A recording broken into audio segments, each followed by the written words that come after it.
السلام علیکم ورحمۃ اللہ وبرکاتہ۔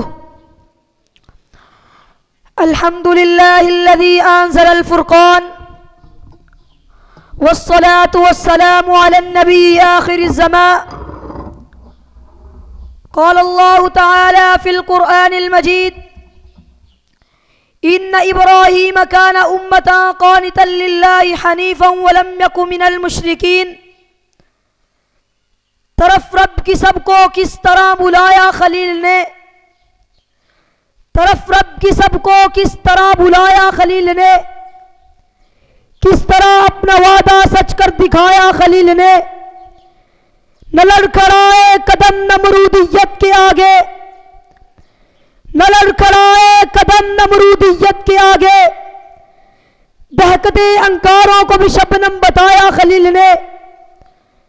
لائق تکریم معزز اساتذہ اکرام اور اس محفل کے درخشندہ ستاروں، آج میں جس موضوع پر سخن ترازی کرنے کے لیے لبوں کو جنبش دینے کی جسارت کر رہا ہوں، وہ ہے سیرت ابراہیم علیہ السلام سے حاصل ہونے والے اسباق۔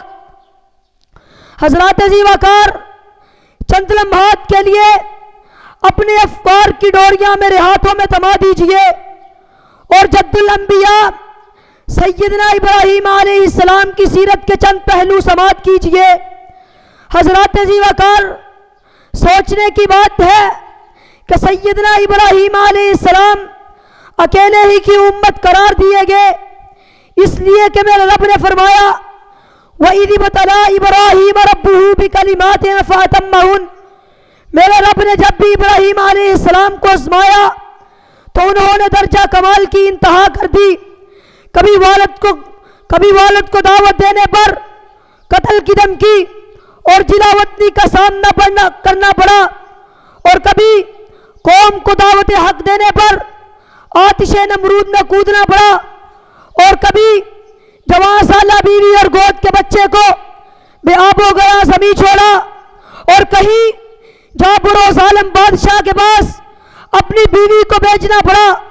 ان تمام آزمائشوں سے ہمیں سبق یہ ملتا ہے کہ ان آزمائشوں میں سیدنا ابراہیم علیہ السلام نے صبر کا مظاہرہ کیا اور اللہ پر توکل کیا۔ ہمیں بھی راہ حق میں پہنچنے والی ہر تکلیف پر صبر کرتے ہوئے اللہ پر توکل اور بھروسہ کرنا چاہیے۔ حضرات ذی وقار سیرت کا دوسرا پہلو یہ ہے کہ باپ کو دعوت دی لیکن باپ حق کی مخالفت کرتا رہا اور کہا لَإِن لَّمْ تَنْتَهِ لَأَرْجُمَنَّكَ وَاهْجُرْنِي مَلِيًّا۔ لیکن ابراہیم علیہ السلام نے محبت کا کمال انداز اپناتے ہوئے کہا یا ابت انی قد جاءنی من العلم ما لم یأتک فاتبعنی اہدک صراطا سویا۔ اہل علم جانتے ہیں کہ عربی زبان میں یا ابد اپنائیت و محبت کی انتہا ہے۔ اس سے ہمیں سبق ملتا ہے کہ والدین کو ہمیشہ اپنائیت محبت سے بلائیں اور ان کی خیر خواہی کریں۔ فلا تقل لہما اف کا عملی نمونہ بنے اور والدین کے لیے دعا کریں جیسے ابراہیم علیہ السلام نے کہا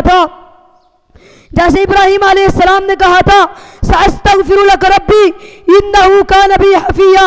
حضرات ذی وقار کہیں بیٹا ملتا ہے اور بڑھاپے میں بیٹا ملتا ہے، اللہ تعالیٰ اس کی بھی قربانی مانگ لیتے ہیں۔ سیدنا ابراہیم علیہ السلام ذرا بھی توقف نہیں کرتے، بیٹے رب کا حکم ملا ہے قربان جاؤں، کیا اللہ تربیت کی بیٹے کی؟ بیٹا بھی کہتا ہے یا ابت افعل ما تؤمر ستجدنی انشاء اللہ من الصابرین۔ باپ چھری چلانے کو تیار ہے، بیٹا ذبح ہونے کے انتظار میں ہے، ادھر سے آواز آتی ہے وَنَادَيْنَاهُ أَن يَا إِبْرَاهِيمُ قَدْ صَدَّقْتَ الرُّؤْيَا إِنَّا كَذَلِكَ نَجْزِي الْمُحْسِنِينَ۔ سبق یہ ملا جو رب کا حکم ماننے پر تسلیم خم کر دے اس کے لیے آسمان سے نصرتیں اترا کرتی ہے۔ میں آخر میں بس یہی کہوں گا امتحان پاک مردہ از بلا است، امتحان پاک مردہ از بلا است، تشنگان را تشنا تر کردن روا است، درگذر مثل کلیم از رود نیل، درگذر مثل کلیم از رود نیل، سوئے آتشے گا مزن مثل خلیل۔ وآخر دعوانا الحمد للہ رب العالمین۔